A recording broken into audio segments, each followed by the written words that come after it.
বাংলাদেশের যে যেখানে আছো first year second year MBBS BDS students and the students all over the world who are watching me, তোমাদের সবাইকে অনেক অনেক শুভেচ্ছা ও স্বাগত জানাচ্ছি। আমি ডাক্তার চন্দনা সরকার, সহযোগী অধ্যাপক ও বিভাগীয় প্রধান অ্যানাটমি বিভাগ, শেরেবাংলা মেডিকেল কলেজ বরিশাল, প্রাক্তনী পটুয়াখালী মেডিকেল কলেজ পটুয়াখালী।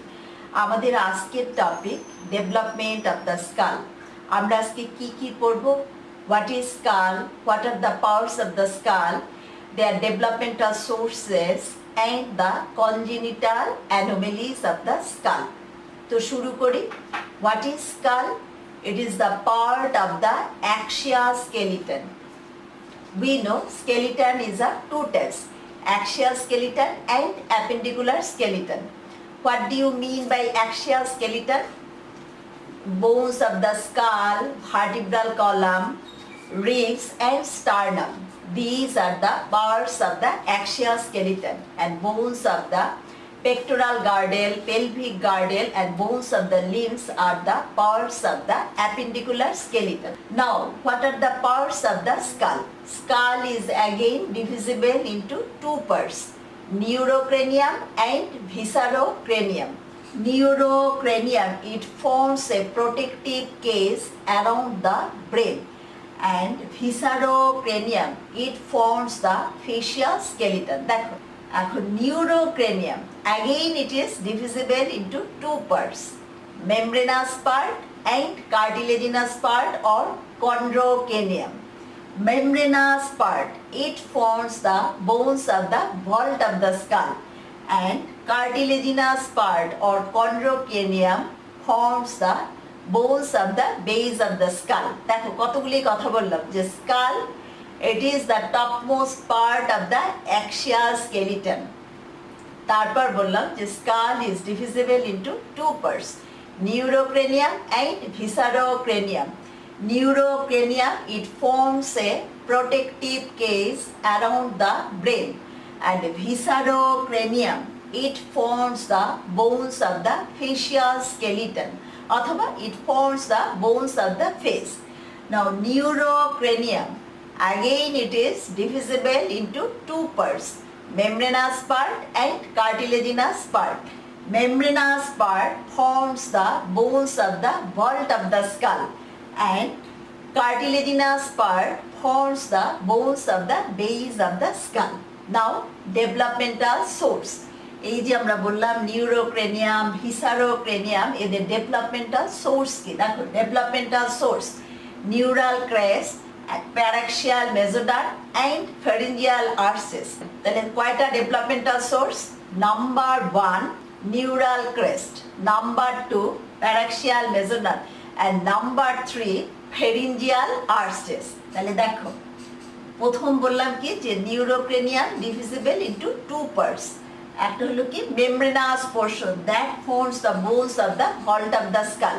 তাহলে ভল্ট অফ দ্য স্কালের বোনসগুলো কেমন বোন? আমরা জানি যে ফ্ল্যাট বোন, এবং ফ্ল্যাট বোনের অসিফিকেশন কিরকম? Membranous ossification. তাহলে মেমব্রেনাস অসিফিকেশন কাদের হয়? এই যে flat bones of the skull.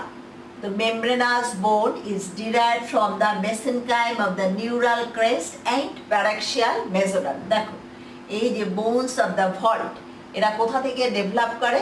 mesenchyme of the neural crest and paraxial mesoderm. এই যে ব্লু কালার্ড এরিয়া, এটা হলো কি নিউরাল ক্রেস্ট, আর এই যে রেড কালার্ড এরিয়া, এটা paraxial mesoderm. We know mesoderm is of three types, paraxial mesoderm, intermediate mesoderm and lateral plate mesoderm.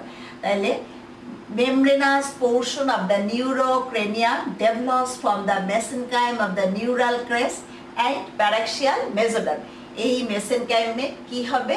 membranous ossification হবে এবং তারা তৈরি করবে bones of the vault of the skull. এরপর কি বললাম যে নিউরোক্রেনিয়ামের আরেকটা পার্ট কি? Chondrocranium or cartilaginous part. এরা ফর্ম করবে কি? Bones of the base of the skull. Bones of the base of the skull, that is the chondrocranium. এদের অসিফিকেশনটা কিরকম হবে?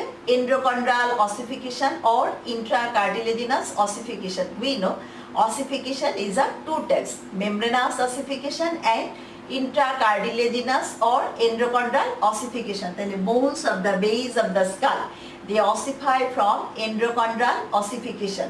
First of all, the bones of the base of the skull are individual cartilage. Later on, they fuse and undergo endochondral ossification. এখন এদের developmental source কি? Neural crest and paraxial mesoderm. তো এই যে প্যারাক্সিয়াল মেসোডার্ম থেকে তৈরি হয় কি? আমরা জানি যে সোমাইট তৈরি হয়, এবং সোমাইটের আবার তিনটা part, sclerotome, myotome and dermatome. তো এই যে bones of the base of the skull, তারা তৈরি হয় নিউরাল ক্রেস্টের মেসেনকাইম অ্যাজ ওয়েল অ্যাজ এই যে অক্সিপিটাল স্ক্লেরোটোম, এখান থেকে তৈরি হয় bones of the base of the skull. দেখে এই একটা সোমাইট। সোমাইট কি? Cubical blocks of paraxial mesoderm. It is divisible into three parts, sclerotome, myotome and dermatome. তো এই যে সোমাইট আবার কি কি আছে আমাদের? Occipital, cervical, thoracic, lumbar, sacral and coccygeal. তাহলে bones of the base of the skull কোথা থেকে ডেভেলপ করে? Mesenchyme of the neural crest and the এই যে অক্সিপিটাল স্ক্লেরোটোম, এখান থেকে তৈরি হবে bones of the base of the skull. এরপর আমরা বলছি কি? ভিসারোক্রেনিয়াম, যে it forms the bones of the face or facial skeleton. তাহলে এদের ডেভেলপমেন্টাল সোর্স কি? First and second pharyngeal arches, bones of the face, that is the viscerocranium, তাদের developmental source কি? First and second pharyngeal arches. Now what do you mean by pharyngeal arch? আমরা পরের ছবিতে যাই। দেখো ফেরিঞ্জিয়াল আর্চ এটা কি? Mesodermal core lined externally by surface ectoderm and internally by endoderm. তো এই first and second pharyngeal arch থেকে ফেশিয়াল স্কেলিটন ডেভেলপ করে। তাহলে আমাদের developmental source of the skull আমরা বলে ফেললাম নিউরোক্রেনিয়াম অ্যান্ড ভিসারোক্রেনিয়াম। কোথা থেকে ডেভেলপ করে? Mesenchyme around the brain. কি কি source? Neural crest, paraxial mesoderm and pharyngeal arch. Facial skeleton কোথা থেকে ডেভেলপ করে? First and second pharyngeal arch, এখানকার মেসেনকাইম থেকে ডেভেলপ করে। ভল্ট অফ দ্য স্কাল কোথা থেকে ডেভেলপ করে? Neural crest and paraxial mesoderm are bones of the base of the skull, neural crest and occipital sclerotomes. তাহলে এটা গেল আমাদের developmental source. Now what are the congenital anomalies? Number 1, anencephaly. তো anencephaly এই বলতে আমরা কি বুঝি? দেখো absence of vault of the skull. যদি vault of the skull develop না করে তাহলে কি হয়? Brain tissue exposed into amniotic fluid and degenerates. এই কন্ডিশনটাকে আমরা কি বলি? অ্যানেনকেফালি। তো এই যে দি চাইল্ড উইথ অ্যানেনকেফালি তারা সার্ভাইভ করতে পারে না। এই গেল একটা আমাদের অ্যানোমেলি, অ্যানেনকেফালি। নাম্বার 2, এনকেফালোসিল। আমরা পরের ছবিতে যাই। This is the anencephaly. দেখো vault of the skull develop করে, এবং ভল্ট অফ দ্য স্কালের ডেভেলপমেন্টাল সোর্স কি? আমরা বলে ফেলছি যে mesenchyme of the neural crest and paraxial mesoderm. এই মেসেনকাইম দিয়ে তৈরি হবে কি? Vault of the skull. তাহলে এটা যদি তৈরি না হয় তাহলে কি হয়? ব্রেন টিস্যু এক্সপোজড হয়ে যায় অ্যামনিওটিক ফ্লুইডে, তখন কি হয়? ডিজিনাইট করে যায় ব্রেন টিস্যু। আমরা পরের ছবিতে যাই।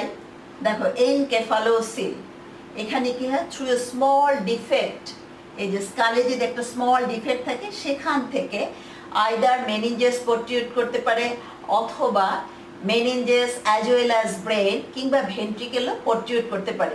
এই কন্ডিশনকে আমরা কি বলি? এনকেফালোসিল। তো যখন অনলি মেনিনজেস প্রোটিউট করে তখন তাকে আমরা কি বলি? মেনিঙ্গোসিল। আমরা পরের ছবিতে যাই। দেখো যখন অনলি মেনিনজেস প্রোটিউট করে তখন তাকে আমরা বলছি মেনিঙ্গোসিল। যখন এর সাথে ব্রেইন টিস্যুও প্রোটিউট করে তখন তাকে আমরা বলছি মেনিঙ্গো এনকেফালোসিল। এবং যখন এর মধ্যে ভেন্ট্রিকেল চলে আসে তখন আমরা কি বলছি? Meningohydroencephalocele. তাহলে স্কালে ডেভেলপমেন্টাল অ্যানোমেলি কি কি হতে পারে? Number 1, anencephaly. Number 2, meningocele, meningoencephalosil and meningohydroencephalosil. So this is all about the development of the skull. তো তোমাদের যদি ভালো লেগে থাকে তোমরা লাইক শেয়ার কমেন্ট করো, আমার চ্যানেলটা সাবস্ক্রাইব করো। আর এটা ভালো করে পড়ার জন্য আমার একটা বই আছে ইজি এমব্রায়োলজি, বইটা তোমরা কালেক্ট করে নিও। বইয়ের জন্য তোমরা আমার সাথে কমিউনিকেট করবে। আমার সেল নাম্বার 01712951685। তোমাদের সাথে আবারও কথা হবে অন্য কোনো টপিক নিয়ে। সে পর্যন্ত তোমরা সবাই ভালো থাকো, সুস্থ থাকো। তোমাদের সবাইকে অনেক অনেক ধন্যবাদ।